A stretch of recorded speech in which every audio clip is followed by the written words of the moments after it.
Hello students, now we have to start with the exercise number 7.2 and we have already done questions. Now we have to start question number 18. Now the question number 18 is integration of secant of x plus tangent x into dx. Now ये question है आपको दिया है तो आपने क्या करना है, सबसे पहले इसकी ब्रैकेट खोलनी है। तो ब्रैकेट खोलेंगे, सीकेंट एक्स को सीकेंट से मल्टीप्लाई किया, you get secant square x, secant x को टेंजेंट से मल्टीप्लाई किया, you get secant x tangent of x into dx. Now this integration, अब आपको पता है कि सीकेंट स्क्वायर एक्स का इंटीग्रेशन जो होता है वो टेंजेंट एक्स के बराबर होता है, और integration of secant x tangent x into dx, तो ये हमारे पास जो होता है सीकेंट ऑफ एक्स प्लस सी के बराबर होता है। तो आपने इसमें भर देना है, आपने पहले लिखना है इसको secant square x into dx integration of secant of x into tangent of x into dx. अब secant square x का इंटीग्रेशन भर दिया, tangent of x यहाँ पे भर दिया, tangent of x integration of secant x tangent x, result हो गया secant of x plus c, तो ये आपका रिजल्ट हो गया। नाउ द नेक्स्ट क्वेश्चन है क्वेश्चन नंबर 19। तो आपके पास दिया हुआ है integration of secant square x over cosecant square x into dx। तो सबसे पहले आप इसको सीकेंट स्क्वायर को क्या लिख सकते हो, 1 ओवर कॉस स्क्वायर एक्स, और आप कोसेकेंट स्क्वायर को क्या लिख सकते हो, 1 ओवर साइन स्क्वायर एक्स, इसका इंटीग्रेशन इनटू dx।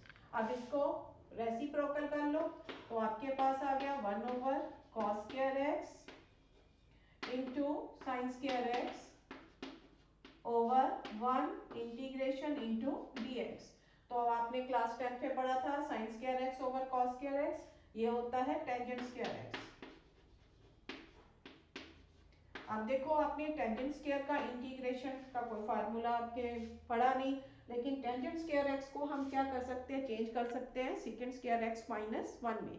तो अब हम इसको चेंज कर रहे हैं, तो हम इसको लिख सकते हैं integration of secant square x minus 1 into dx. Now अब आपने इसकी ब्रैकेट खोलनी है, आप इसको लिख सकते हो secant square x into dx minus integration of dx, 1 into dx यानी dx हो गया। Now secant square x का इंटीग्रेशन क्या होता है, tangent of x plus c। तो अब आप इसको भर रहे हो यहाँ पे, तो secant square x की जगह आप क्या लिख सकते हो, tangent of x plus integration of dx, वो होता है x के बराबर, तो आपने यहाँ पे लिख दिया x प्लस सी, ये आपने लिखना ही है, तो ये आपका रिजल्ट हो गया। तो नेक्स्ट क्वेश्चन आपके पास है question number 20, integration of 2 minus 3 sine x over cos square x, ये आपके पास क्वेश्चन है। तो आप इसको क्या कर सकते हो, आप इसको लिख सकते हो 2 over cos square x minus 3 sine of x over cos square x, this integration into dx। तो अब आपने इसको लिख सकते हो, 2 तो कांस्टेंट कोफिशिएंट है इसका, तो 2 आपने बाहर लिख लिया, 1 ओवर cos स्क्वायर रह गया, तो 1 ओवर cos स्क्वायर को हम लिख सकते हैं secant स्क्वायर x। तो हमने यहाँ पे लिख दिया secant square x into dx। Now 3 जो है इसका कोफिशिएंट है, तो आपने बाहर लिख दिया। अब यहाँ पर इसको हम लिख सकते हैं sin x over cos x into 1 over cos of x, कोई फर्क तो नहीं पड़ा, cos स्क्वायर का मतलब यही हो गया cos x into cos x, ठीक है, तो इंटू dx। तो अब हम इसको आगे क्या लिख सकते हैं, this is two integration of secant square x into dx minus 3 sine over cos, ये बन गया टेंजेंट ऑफ x, और 1 ओवर cos क्या बन गया, secant ऑफ x, ठीक है जी। अब देखो हमने किया था secant square x into dx, ये होता है टेंजेंट ऑफ x के बराबर, तो यहाँ से हमने भर दिया 2 tangent of x minus 3 tangent x secant x, यहाँ secant x tangent x same ही होता है, तो इसका इंटीग्रेशन होता है secant ऑफ x।